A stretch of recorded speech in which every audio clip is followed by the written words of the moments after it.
All right, once again, the U.S. is pushing China's button, this time calling for more meaningful participation of Taiwan in the United Nations.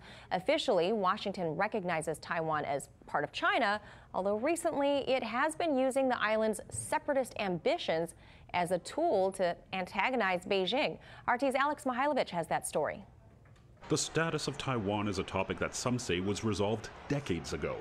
But in recent years, the United States has rehashed the issue, using it as a part of an aggressive policy towards China. In 1979, the U.S. adopted the One China policy, in which it acknowledges Beijing's claim that Taiwan is an inseparable part of China.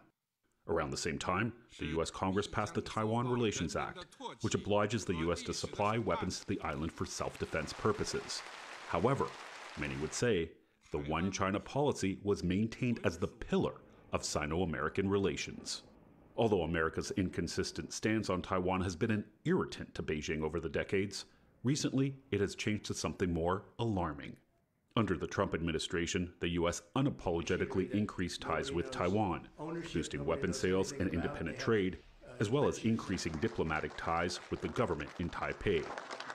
Adding insult to injury, now Washington has suggested that the island, which it recognizes as a part of China, should participate in the United Nations in the same way independent states do. We support Taiwan's ability to participate meaningfully at the UN and to contribute its valuable expertise to address many of the global challenges we face. Some say that although the U.S. would like its position to seem altruistic, it is in fact playing a geopolitical game in which it is putting the people of Taiwan in danger. The Biden administration has continued utilizing Taiwan as a pawn as it extends Trump's tough on China approach. China has seen this as a direct violation of its agreement with the United States regarding Taiwan and has reiterated the message over and over again. Taiwan region's participation in international activities must be handled in accordance with the One China principle. Taiwan attempts to boost its influences in the world, but such attempts will fail. China urges the United States to abide by the One China principle.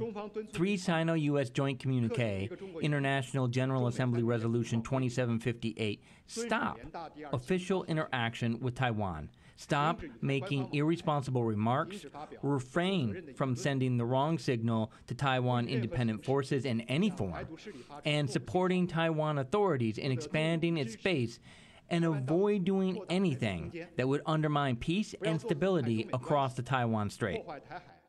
Ignoring much of what China is saying, Washington has responded with what can only be described as another mixed message. Here's U.S. Secretary of Defense Lloyd Austin addressing NATO just days ago. I'll say it again. We remain committed to our One China policy in keeping with the Taiwan Relations Act, the 3 assurances, and the 6 communiques. As we've done over multiple administrations, we'll continue to help Taiwan with the sorts of capabilities that it needs to defend itself, and so we'll stay focused on those things. The continued onslaught against Beijing regarding the Taiwan issue is pushing China into a corner from which it will have to react sooner or later. Although China's government has always talked about a peaceful reunification with the island, it has not ruled out military force. As for the government in Taipei, they have welcomed America's support, and their leader has said that she has faith that the U.S. would defend the island from China if necessary. A perception that may be tested if Washington persists with its ambiguous Taiwan policy that is helping raise tension in the Asia-Pacific region. For In Question, I'm Alex Mihailovich. All right, for analysis of this, we'll go to former UK MP George Galloway. Well, George, the U.S. says they stand behind the One China policy. However, they maintain direct and unencumbered trade relations and defense deals with Taiwan. I mean, is the U.S. just simply trying to have it both ways, and can they? Yes, it's Alice in Wonderland. Words mean exactly what I decide that they mean.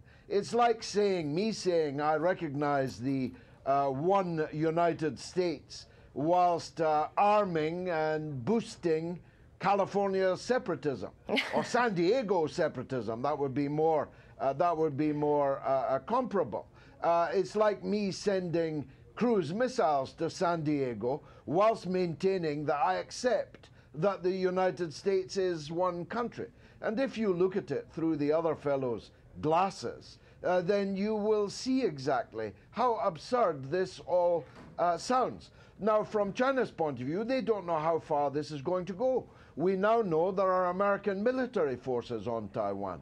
What if the United States sends hundreds of thousands of American military forces to Taiwan, thus threatening the one China that everybody says that they accept? So the day might be coming closer when China decides to act, and that would be a great pity, because China always believed that Taiwan would become like a ripe apple that would one day fall from the tree and everything would be hunky-dory. But the U.S.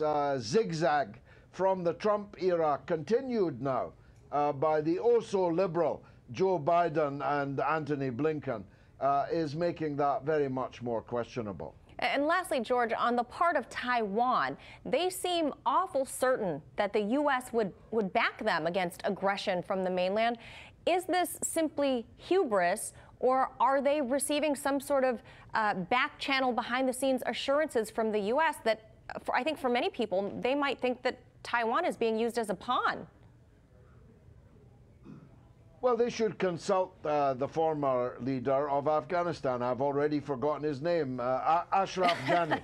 They should ask him what those American assurances were worth. I've got to tell you, I don't believe the United States will fight a world war with China over a small piece of land called Taiwan that they have long recognized as being part of China anyway. And if the Taiwan leadership believes otherwise, I've got a bridge here in London that I could sell them going cheaply. They are indeed being used as pawns, and they'll be abandoned just as quickly as Ashraf Ghani found to his cost, and as I believe the Ukrainian leadership would find at their cost. So people should beware of being used as a cat's paw against America's enemy, because that cat's paw can quite easily be bitten off and no one will do anything about it. Very well put, as always. Our friend George Galloway, thank you so much.